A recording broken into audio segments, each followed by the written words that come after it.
I don't want to have the constant conversation. Where's your rent? Where's your rent? Where's your rent? Where's your rent? The question is to kick out or not to kick out.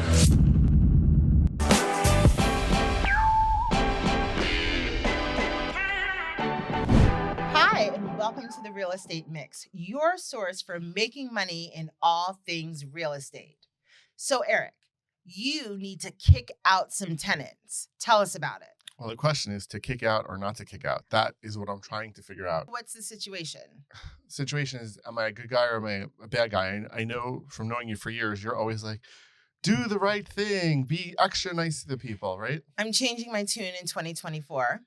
I'm saying if the person isn't making you money, if they're not helping you, then get rid of them. We're going to let go of all of the baggage. So I always look at it as I have bills, I have credit cards, throughout COVID, I had mortgages. I still had to pay all my mortgages on time. Otherwise I would get a late fee.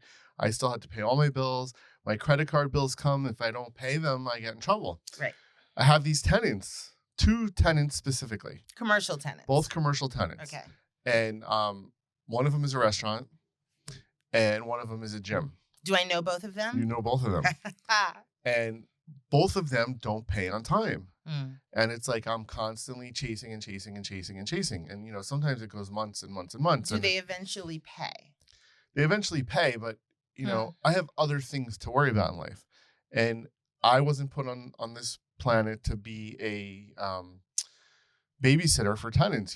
I could put other tenants into these spaces and not have the problem, right? So I'm conflicted because on one hand, I want to help people.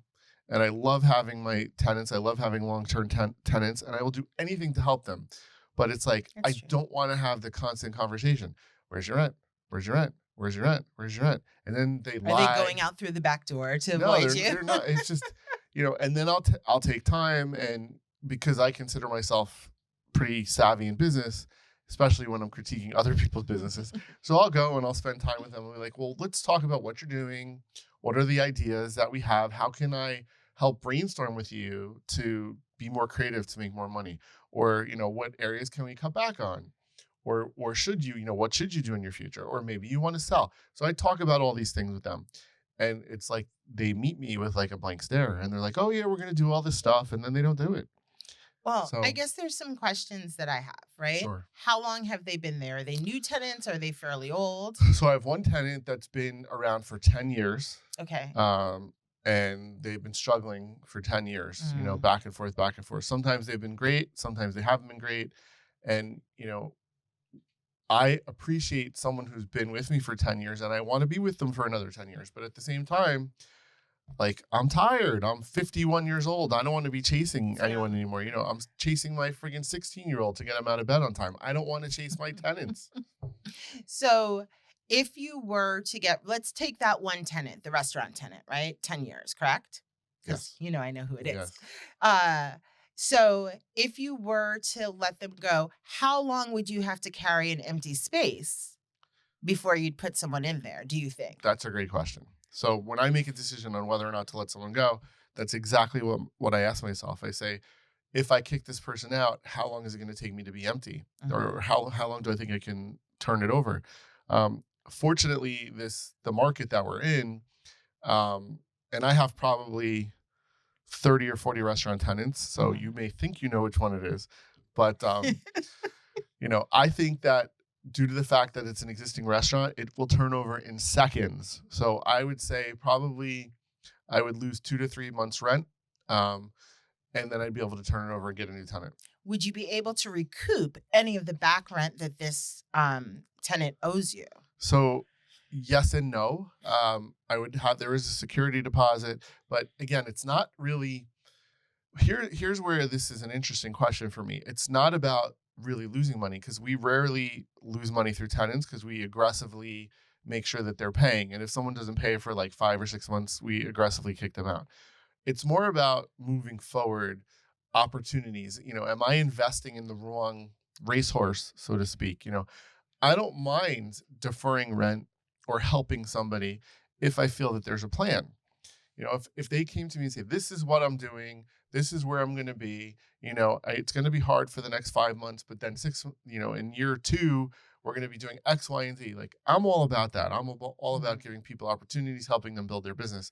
But the struggle for me is when I have to chase you, I don't want to call you. The rent's due on the 1st. You have a grace period till the 10th. It's now the 15th. It's the 16th. Where's the rent? Why aren't I getting a call? You know? Right, you don't want that person, "Oh, I meant to call you." Well, they should have called you a week or Yeah, 2 before telling you, exactly. "I don't think that I'm going to be able to Yep. make this month," or "I Well, only have this much of the and rent." I'm super accessible. Especially today with text messaging. I get Mhm. tons and tons of texts, but I still read, I would say, 90% of my texts. I may answer 60% of them, but I read 90% of them.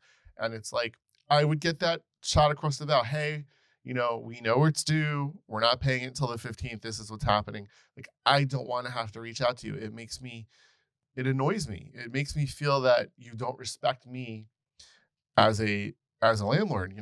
When you need something done, I take care of it. Correct, because if Okay. there's a leak or if there's something going Or on, whatever, or I it's like always that. pay my mortgage on time because I want to make sure that you get to stay in your building. Mm. So it's really a struggle. So I'm looking at that first factor that you said about whether there's going to be a long lead time before I rent it. So the things to look into there is, one, what type of tenant is it, right? So in this case, it's a restaurant, but let's say it was an office tenant. Mm. Let's say it was a medical tenant, right? Or let's say it was a warehouse tenant. Each of those categories has a different lead time. Well, the worst today would probably be an office. So if you had this massive office complex and your tenant was paying late every month, in that scenario, I would probably be praying and just be happy that I'm getting any money because the office market is very soft right now. Whereas in a warehouse situation, there are no warehouses. Everybody's Yep. scooping them up so quickly that in a warehouse, I would be like, look, you don't pay by the first, you're out. I would have very little leeway for someone like that because there's 100 people in the background. So those are where I'm thinking. The other part of my thought process is if this person is not paying where they are now, what's going to happen in a year from now? Is it going to slowly get worse?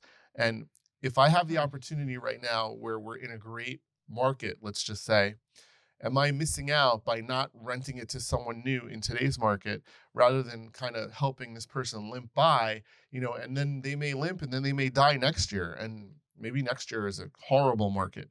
So now I just hurt myself again.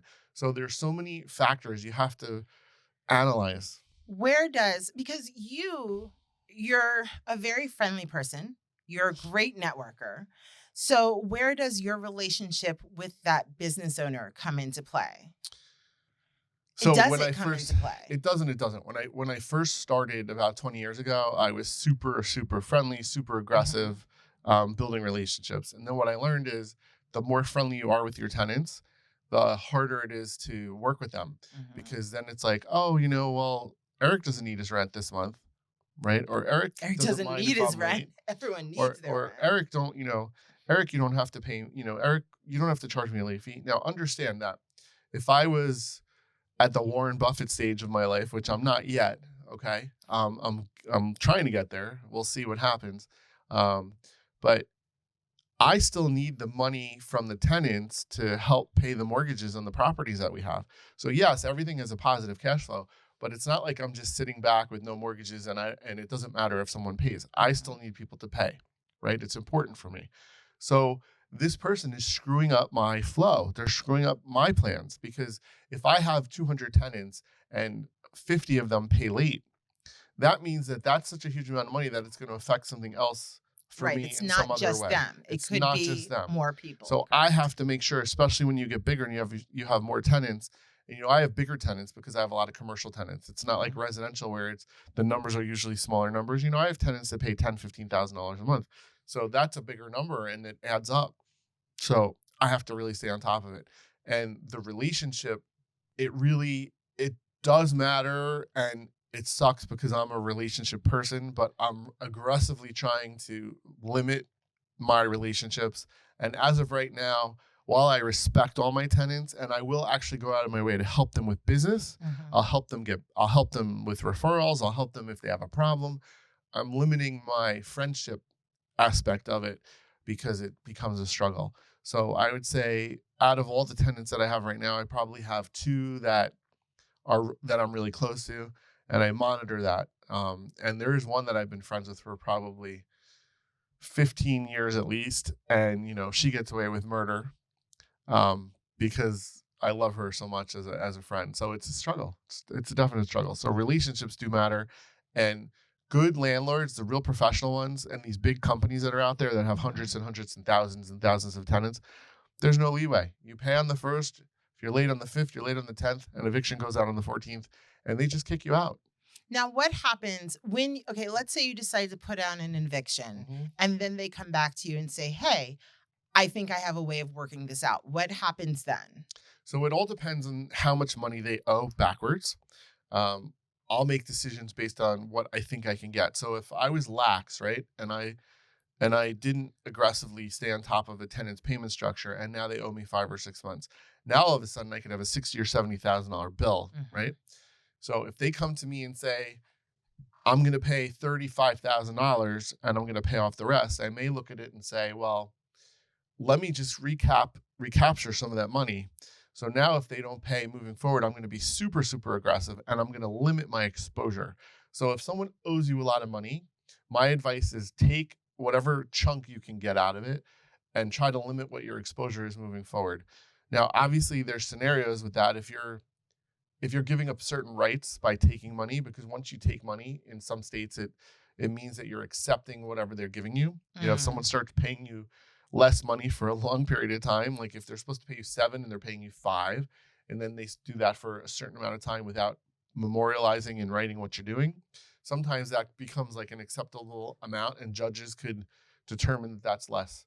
So you have to be careful. Each state Do has you different involve rules. a lawyer in these things, or do you memorialize it through emails? Like how do you memorialize it, or do you I make it don't like use a legal? lawyer for those things because at Okay. this point, I'm structured enough and I understand what I'm doing. For people that don't have that experience, I would say yes, use a lawyer. I do use a lawyer for all my evictions. Okay. It's hard to find a lawyer though, because most lawyers don't like to do evictions. Why? It's just because there's not enough money in it, and Okay. people don't like to pay. And what most people don't may not realize is you pass the legal fees onto your tenant. All those leases, if they're done correctly, should say if you don't pay and the landlord has to take you to court, those legal fees get passed on as additional rent Mhm. to that tenant. So I always put that in. However, I do make sure that we minimize the legal fees because some lawyers will charge astronomical numbers. But again, it all depends on the level of tenant you are. If you're some massive car dealership, paying 50,000 Right. a month, or a single family house paying $1,000 a month, it really depends where it is. But yeah, I use lawyers all the time. So what do you think you're gonna do about this restaurant? So they had a renewal. Mm. They said that they wanted to renew, and this is all, How long is the renewal it's for? another 5, it's 5 more years, 5 more right? years. And I've kind of just been stonewalling the situation, and my new trick is I just don't respond. When New people trick. my when people owe money, like they owe 2 or 3 months back, and then they're asking me for a renewal, and they're like, we want to plan our future and we want to do this, and like pay your money. Right. You're not calling me and saying, hey, I owe you $30,000 and this is how I'm going to pay it. You're calling me and say, I'd like to renew. Why do I want to renew you when you can't Right. pay your money? Right. So clean up your act, just like if you're going to court for a traffic ticket, you don't show up in sweatpants and a tank top. You go dress nicely because you want the judge to say this is a responsible person, and you want the judge to visually look at you and make decisions because he Right. or she This thinks person would you're never speed. right. Exactly. But when you're coming into a situation where you're behind so much or behind the 8 ball, and you're asking me as a landlord to do something for you, I'm like, really? Well, I would think that their lack of planning or their lack of getting their crap together shouldn't be a emergency on your part. You shouldn't Right. have to respond to them right away because they're the ones that haven't been doing what they need to A do. And hundred now all of a percent. sudden A they hundred want an percent. answer. Can I renew? Because I have to plan my life. But how have you Yes. been able to plan your life without having their money? Yes. And that's sort of the way I look at it, but that sometimes backfires because Yeah. you as a business person, you should always stay on top of it and try to do it in a business like manner and try to make decisions and send a letter back. And so instead of not responding, right, I could write them a letter and say, hey, I'm not going to entertain your renewal discussions at this point until you catch up with your balance, right? That seems right. So I don't always do it as cleanly as that, and that's something I'm working towards. And that's again because I'm a smaller person. I only have a couple hundred tenants, so everybody knows me, and I expect them to realize like, hey, I'm not responding because you're not doing your job, so why should I do mine? But there are ways, there are things that you should do to do that, and I think putting it in writing, making it really clean and direct, so Mhm. someone understands what's going on. Because not everybody gets the hidden messages that The you passive can the aggressive passive messages. aggressiveness. Um, but I think that's what's happening to me as I get older. But I'm working on that for the new year. So that was the long-term tenant. Then you Yeah, said you had another tenant that's not been around for so long. Are yeah. you treating them differently? Is Yes, that I a am. different I am treating scenario? them differently.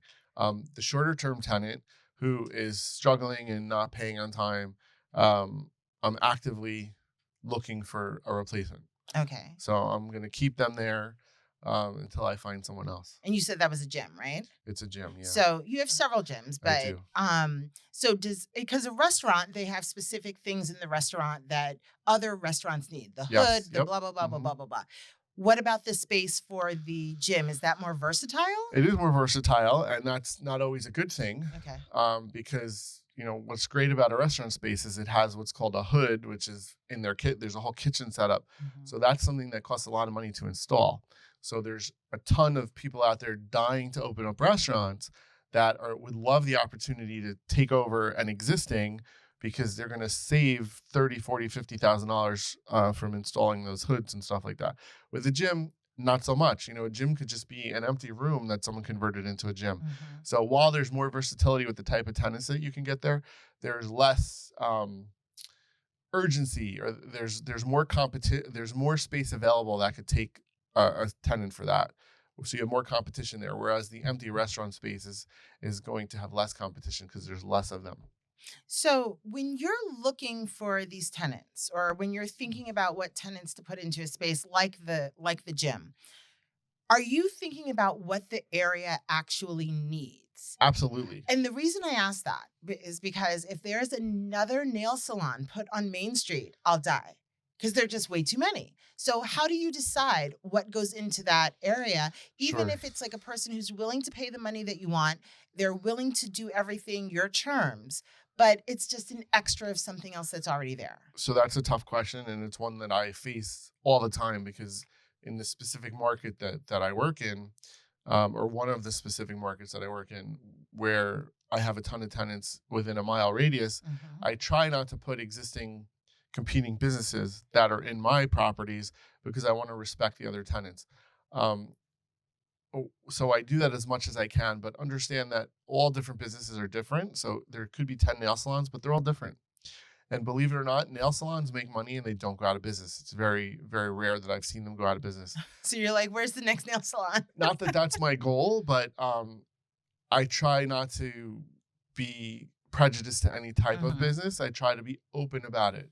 Now, if I'm building a building from scratch or if I'm redoing a building and I have an idea of what I want to go into somewhere because it complements that, that's a scenario where I may choose someone. Like, for instance, I did this one building where I put garage doors in the front of the building that open up for the summer. So obviously I was doing that for a restaurant cafe type scenario. So I'm not going to put a nail salon in there. Right. Okay, because visually that's not what I wanted. That's not what I thought through. Down the road, if a nail salon offered me 10 times more than what I'm getting from the local restaurant, would I entertain that? Maybe, I don't know. But so sometimes I have ideas of what I want to do. But I do try to look through it and see, is a business gonna survive here? And you're not always right. There's always new businesses out there that get thrown into an area, and all of a sudden, you and I are like, we would never go there, but surprise, Right. Everyone you never is. know. So let's say, I mean, how do you get? I know a lot of people are out there like, oh, this area needs a Starbucks. This area needs a Chick-fil-A. How do you get those type of brands to come into an area? Like, let's say you have a really great space and you're like, this area needs a blah, blah, blah. Right. So all these big corporations, they already have a understanding of what type of demographics, what type of money they need people to make in that area, what type of people, like age-wise, that they need to be in that area. And that already is determined as to whether or not their franchise is going to be successful and whether or not they want to come to you. A formula. A formula. Even like if you have a street that's a two-way street versus a street that's a one-way street, if you have a street with high rises versus a street without high rises, these franchises already know whether they want to be in an area. So all you can really do is show them your demographics, try to figure out which ones you think will work for you, or that are interested in where your demographics fit, and you pitch it to them. If you see that there's an uptrend or your demographics are changing, you can try to get in front of that franchise and talk to them and show them. And if you can prove your case, there's always a chance that they'll come.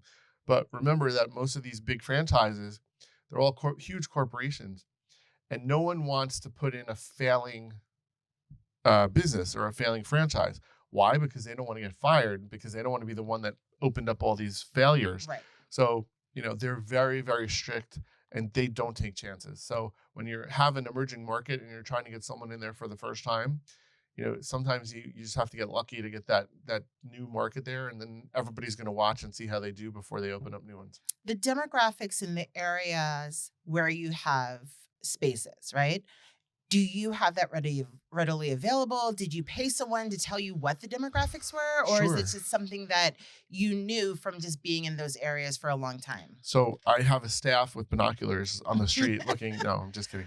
So, I know some like areas they do pedestrian counts to be able to say how many people. do that, Yeah. but we don't do that. We Okay. use services that provide all that information. So, I would never rely on my visuals Click, or click, anybody click, that I knew right. to give me that type of data. But there are services out there that provide all that we rely on. So from what I'm hearing, Yes. we may keep the restaurant if they pull their stuff together and they come to you like an adult. Yes. Right.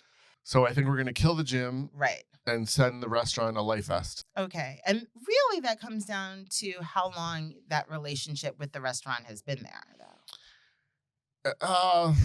The gym's been there for a while, but it's not about that. It's really about where I think things are moving forward, and I think the restaurant has a better shot than the gym does. Okay, so we're going to X the gym, right? Yes. And we're going to keep the restaurant. There you go. All right. All right. Thanks for watching this episode. Now don't forget to like, subscribe, and leave a comment. And we'll see you next time.